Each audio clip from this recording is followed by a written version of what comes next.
NGO and charitable institution. One of their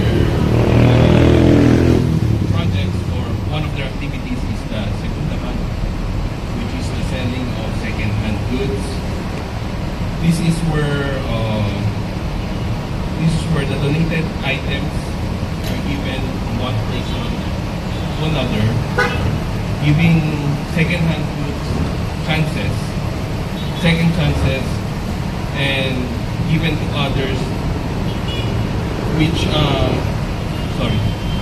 where what others no longer need becomes exactly what someone else had been hoping for. For the building that we're making, this will be housing the Segunda Mano, the second-hand store. And for the first time in the Philippines, as mentioned by Ms. Lam, this 3D concrete printed building will be built and dedicated for the others, or will be built and dedicated for the community and for Caritas. This building will stand more than a facility.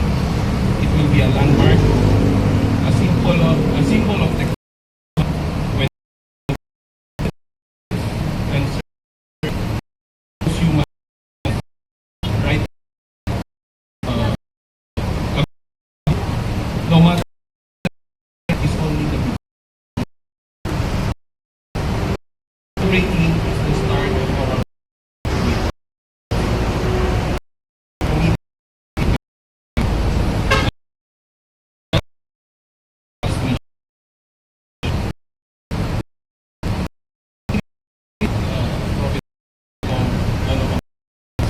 Ono from Japan.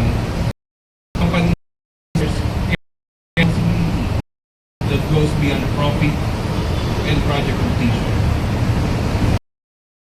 We choose this building to be place of a cause that truly deserves. Pledge to you, pledge to the community, our pledge to Caritas, and to the people who will be served by this building.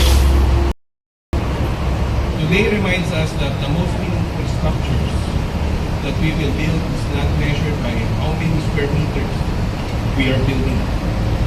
It is measured by the number of lives that we will be touching.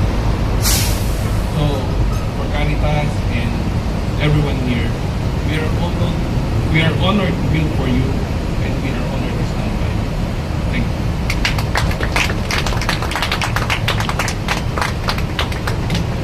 Thank you very much for partnership and from one